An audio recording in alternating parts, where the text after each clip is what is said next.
So they're doing it.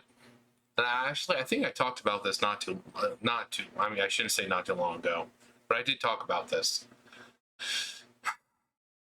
So, welcome to the spirit world. That's where these fucking people are going to end up if they fuck up this adaptation. Based on the legendary manga by Yoshiro Tagashi, Yu Yu Hakusho, the live-action series arrives December 2023. So, Togashi is really, when people look at, especially Yu Yu Hakusho, like the villains he has, most of the time are sympathetic villains. You see Toguro, you see Sensui, you have all these big main villains, but they turn out to be very sympathetic. They're doing all these bad things, but then you kind of have like a one-on-one with them at the end, like just a talk, and then you kind of see what they were doing. Like Sensui, the spirit detective goes rogue because he feels like humans are now worse than demons, the things that he's been fighting. So he tries making a tunnel to Demon World. He's slowly dying of a disease or whatever, but he wants to go to Demon World, see their world. To be amongst the creatures that he spent so much time fighting against and killing. He thought he could, maybe see things differently if he went to their world. So he went through all this trouble to build a tunnel to Demon World. Toguro, one of the best villains, I think, of all time. I could fucking make an entire video just out of Toguro. The point is, his villains are good. All the characters are good. All of them, even like smaller villains or smaller characters, you get invested in them. You wonder if you're going to see them again. Of course, you have the main cast here, Yusuke, Kurama, Hiei, and Kuwabara, which one of my friends back in middle school, we called him Kuwabara because he was kind of like Kuwabara. He wasn't like built like Kuwabara is, but he was kind of dopey looking. And he did kind of do the Kuwabara run where he's like, so he we called him Kuwabara. His real name was Nathan. But, yeah. And then you had Koenma and Photon. I think everyone's, like, I don't know, is this going to be like in English, like with Cowboy Bebop? Or is it going to be a Japanese adaptation? Because if it's Japanese, I feel a little better about it. I've said I watched the Japanese live-action adaptation of Death Note, where they basically do the entire series, but live-action. And, despite the fact that some of the CGI effects are kind of dated at this point, it's really good. It's Death Note. It's fun to watch because it was just Death Note, but live action. That's how the movie should have been. I think it's pretty much about the same amount of episodes. There was like 30-something episodes, and it was fun to watch. So we're just afraid that they're going to add some fucking, if it's US made, they're going to add some fucking woke political bullshit that they've been adding into adaptations and series, or they're going to fucking ruin the characters by casting the wrong person or changing their character.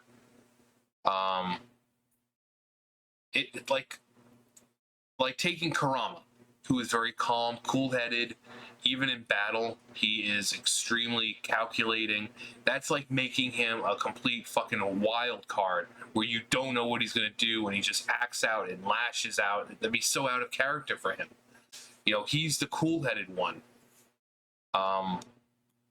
Kuwabara has his honor code and stuff like that. That'd be like making Kuwabara do something that he would consider dishonorable. Keep the characters as they are.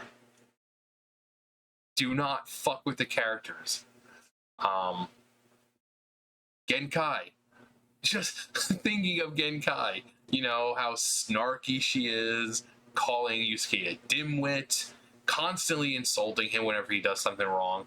That's like changing. That'd be like changing her character as to a loving mother figure and saying that's Genkai.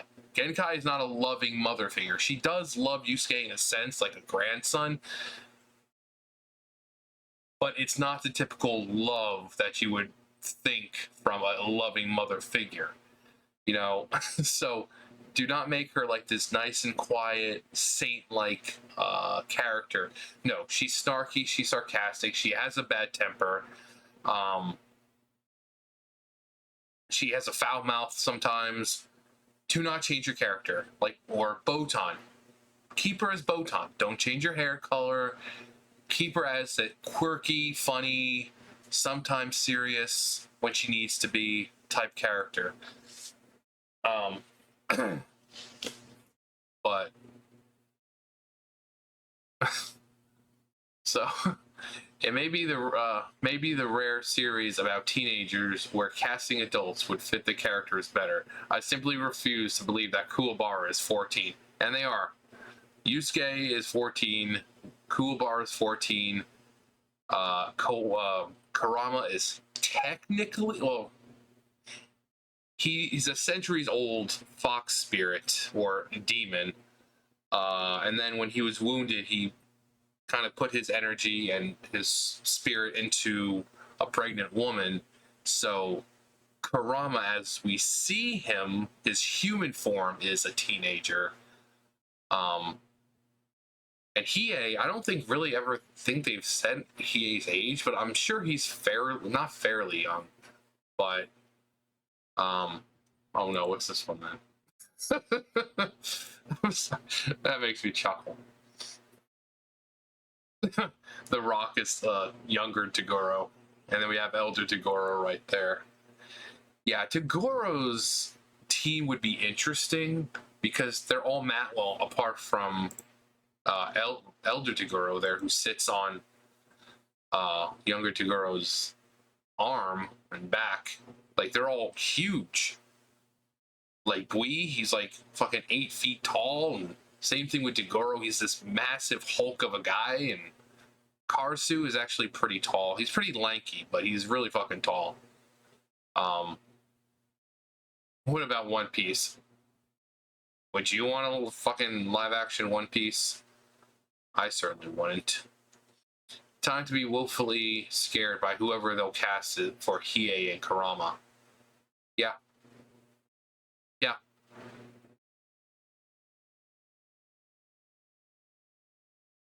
Earth the toddler bitch. Please recreate this scene. Yes. Like, Earth the toddler bitch. You better speak now before I forever put this pacifier 10 inches down your throat. Ah, Yusuke, I see you regained some enthusiasm. It's good in small doses.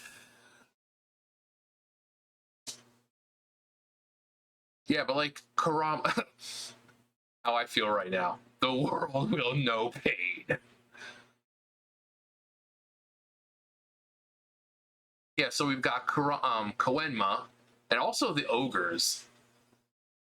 You know, because the spirit world, the palace has ogres basically as like secretaries and stuff like that. So, like, are the ogres going to be like CGI? Are they going to be people, you know, makeup? Because you can see they're pretty just simple looking. They're very simplistic. So, giving them some makeup and everything and just, you know, painting their bot, well, maybe, I don't know, what would be a better effect? Because I love practical effects, but would it be better looking if it was CGI? Because it would maybe blend with the skin better. But, like when they show Spirit World, I mean, the palace is this huge, grand, over the top looking, you know, palace. You know, King Yama lives there, and this guy is huge. Like, you know, the front door is massive. Everything there is massive because you have this giant man who has to walk around. For the most part, he just kind of sits there in his chair. But now, I don't know if this pick is legit, and it would seem like it was, you know, it would be Japanese like the Japanese are making it, but I mean, I don't know if that picture's legit though. Let's go. No.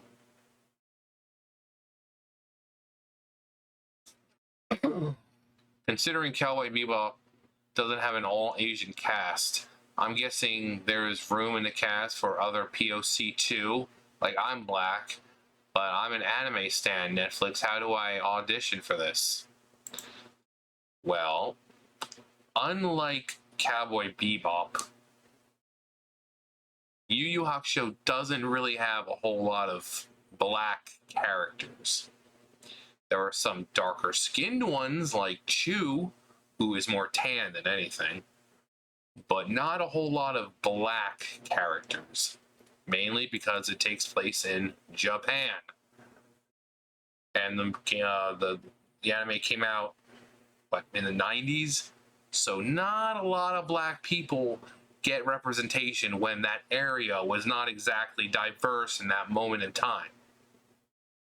So if you don't see a lot of black people, don't flip your shit. It's because it's an anime that was representative of the time back in the day.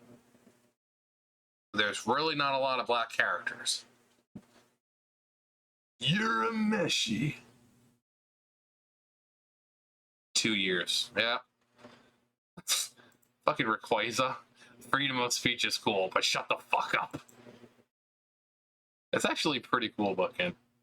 I mean, apart from how goofy it looks. Stupid! Stop being stupid! That's stupid! You're stupid!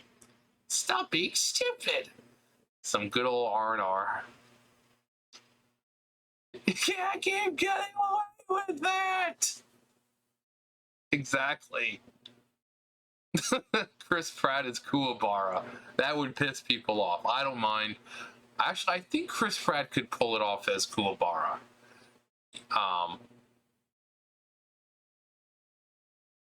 Yeah. Such a great fucking series. I mean, and just the fact that there's the possibility of them ruining it. Yeah, right here, one of the coolest scenes. I mean, they don't show this in the anime, but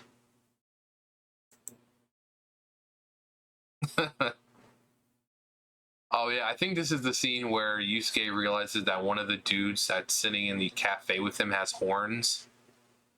This is after he kind of comes back to life and has like somewhat control of his spirit energy, so he's able to see all the unseen stuff. So yeah, he's like, the dude's got horns, and then he's like, whatever, I'm not gonna let it ruin my day.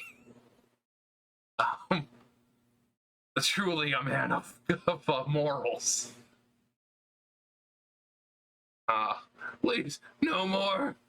Stop it. Get some help. Oh yeah, we got Hiei after he was laying some pipe. This is at the very end of the series with Makuro. She's like sleeping and he comes in. And before this whole scene, her people were talking about how, like, had she been at full power at the tournament, she wouldn't have lost. And one of the guys like, oh yeah, she was at full power at the time. That her power is kind of linked with her emotions and stuff like that. Because she was at ease and calm, her power wasn't nearly as strong as it could have been. And then one of them says, what was it? What's changed? And he's like, damn if I know. And that's when they show her waking up and Hiei coming in. It's like, oh, we know what's changed. Hiei's getting some of that puss. That's what's changed. That's why Makuro is so calm all of a sudden. She's not stressed out anymore because of this little fucking mad lad. It's like, Hiei, my boy. He's my man. Good luck. I don't like it. If the doctor doesn't like it, I don't either. I see Breaking Bad over here. What's Breaking Bad there for? Interesting. But uh yeah, I really don't want them to freaking ruin this. This is one of the best animes to get into if you're not into anime, simply because, as I've said before in other videos, it doesn't have any fillers. There's no beach episodes. There's no, crazy, oh, we're going to do this zany over the top episode. No, it's the whole series is a little over 100 episodes. Because they beat the one villain and then they immediately move into the next arc. It's not like One Piece, it's not like Naruto, it's not like Dragon Ball, it's not like Bleach, or all these other animes that have so many fillers and then suddenly you're up to over 1,000 episodes. No, the entire series of Yu Yu Hakusho, it's a little over 100 episodes. So it's a great anime to watch. You can watch the entire series in just a couple days. And each villain that is introduced is a great villain. You have, like, in the very beginning, you get Rando, when he gets, when Yusuke gets brought back, he has to go to Genkai's compound, because I hear about Rando. Although before that, technically, you have Hiei and Kurama and Goki. They were good tests, just so he could hone his spirit energy and all that, so he can get used to it, learn how to use a spirit gun a little better. But there was danger, but there was no immediate danger. I mean, Hiei was dangerous, but then you move on to Rando and the Genkai tournament, where he's stolen the techniques of all these psychics, stuff like that, and he just keeps going around killing people to gain their powers and just to test powers, stuff like that. And then we go to the Four Saint Beasts, and then after that we go back to Earth, and then it's a whole Yukina rescue mission, stuff like that, which leads into the Dark Tournament, which is by far one of the best arcs of any anime. And then that slowly after the Dark Tournament leads into the Chapter Black saga. And then after that, Chapter Black saga, after beating Sensui, it leads to the Three Kings saga, where we get introduced to the Three Kings of the Demon World, and one of the most, if not the most powerful character in that universe, Ryzen, who, when we see him, he hasn't eaten anything for 1,000 years, and he's still on par power-wise with the other kings.